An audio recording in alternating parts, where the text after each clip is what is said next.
तो आज हम देखेंगे किस महीने में हमें क्या खाना चाहिए, कौन से महीने में क्या खाएं और क्या ना खाएं। आयुर्वेद ने भोजन के लिए बनाए हैं ये नियम।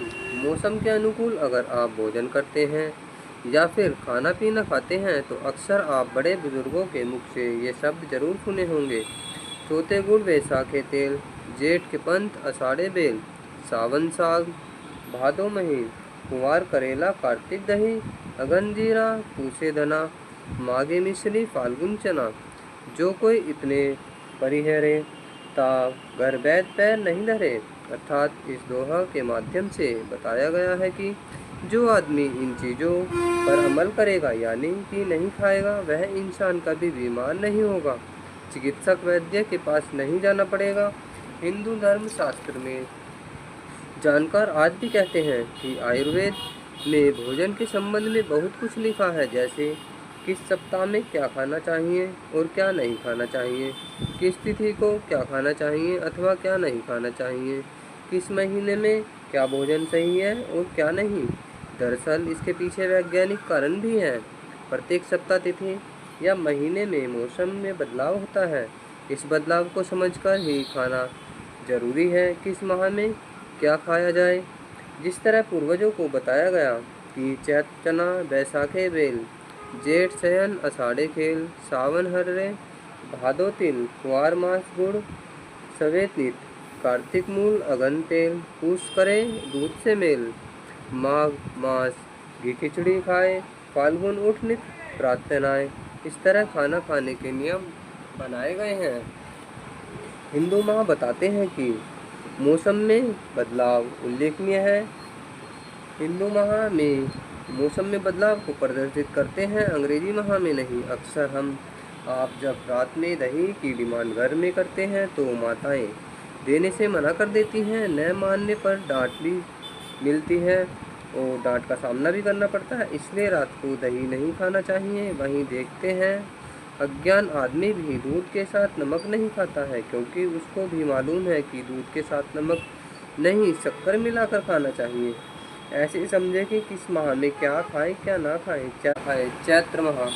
चैत्र माह में गुड़ खाना मना है, चना खा सकते हैं। चैत्र यानी अप्रैल और मार्च का जो महीना होता है वो चैत्र का होता है। उसके बाद आता है बैसाख। बैसाख यानी अप्रैल और मई। अप्रैल और मई यानी कि बैसाख में तेल व तली भुनी चीज़ों से परहेज करना चाहिए। बेल खा सकते हैं। उसके बाद आता है हमारा ज्येष्ठ। ज्येष्ठ होता है मई और जून। इस माह भी बेल खाना मना है। इस महीने में गर्मी का प्रकोप रहता है, अतः ज़्यादा घूमना फिरना स्वास्थ्य के लिए हानिकारक है। अधिक से अधिक शयन करना चाहिए। उसके बाद आ जाता है आषाढ़। आषाढ़ यानी जून और जुलाई। जून और जुलाई आषाढ़ महीना होता है। इसमें पका बेल न खाना मना है। इस माह में हरी सब्जियों के सेवन से बचना चाहिए, लेकिन इस माह में खूब खेलना चाहिए, कसरत करना चाहिए। उसके बाद आता है श्रावण माह।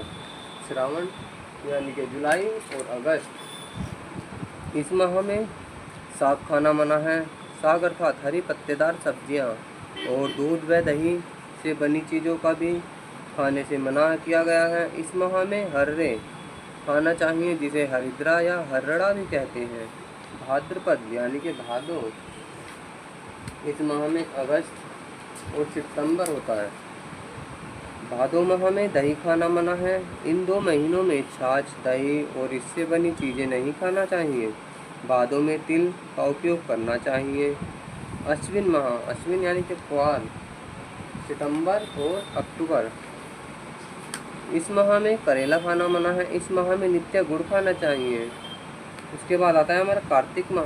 कार्तिक यानी कि अक्टूबर और नवंबर। इस माह में बैंगन, दही और जीरा बिल्कुल नहीं खाना चाहिए। इस माह में मूली खाना चाहिए। उसके बाद आता है हमारा मार्गशीर्ष। मार्गशीर्ष यानी कि नवंबर और दिसंबर। इस माह में मार्गशीर्ष अगन में भोजन में जीरे का उपयोग नहीं करना चाहिए, तेल का उपयोग कर सकते हैं। उसके बाद आता है हमारा पौष यानी कि दिसंबर और जनवरी, जो पूष माह बोलते हैं। इसमें दूध पी सकते हैं, लेकिन धनिया नहीं खाना चाहिए, क्योंकि धनिया की प्रवृत्ति ठंडी मानी जा गई है। और सामान्यतः इस महीने में बहुत ज़्यादा ठंड होती है। इस मौसम में दूध पीना चाहिए। उसके बाद आ जाता है हमारा माघ माह, जो कि होता है जनवरी और फरवरी का।